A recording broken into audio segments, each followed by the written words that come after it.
લાઠી ગામની અંદર આવેલ ગેટ પાસે ગટરનું ગંદુ પાણી બેફામ રીતે ગાગડિયા નદીમાં વહી રહ્યું છે ત્યારે ગુડ 24 ન્યૂઝ ચેનલના માધ્યમથી નગરપાલિકાના સત્તાધારી બાબુઓને ધ્યાને દોરવતા ધ્યાને લેવાને બદલે ઉલટા ચોર કોટવાલ કો દાટે તેવું વર્તન કરવામાં આવ્યું।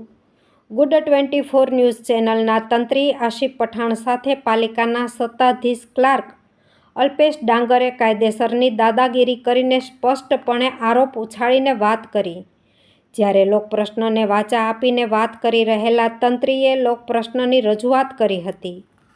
આવી રીતે અવારનવાર મીડિયાના માધ્યમથી લાઠી નગરપાલિકાના ચીફ ઓફિસર વોરા સાહેબના ધ્યાને આવે તેવી સ્પષ્ટ બાબતો જણાવાઈ છતાં પાલિકાના સત્તાધારી બાબુઓએ ધ્યાને નથી લીધી અને નગરપાલિકા ધજાગરા ઉડે તેવી કામગીરી કરતા દેખાઈ આવે છે। નગરપાલિકા લાઠીના પ્રશ્નો માટે સત્તાધારી દોરી સમાન છે, પરંતુ લોકોના પૈસાનો બેફામ વેડફાટ અને સરકારને ફોસલાવે છે।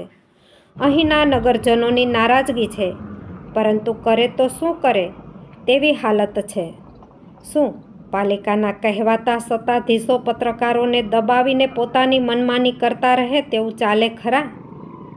અહીં તો એક જાગૃત નાગરિક અને પત્રકારને કાયદેસર દબાવવાની વાત દેખાઈ આવે છે। એક પત્રકારને પૂરો હક છે લોકપ્રશ્નને વાચા આપવી।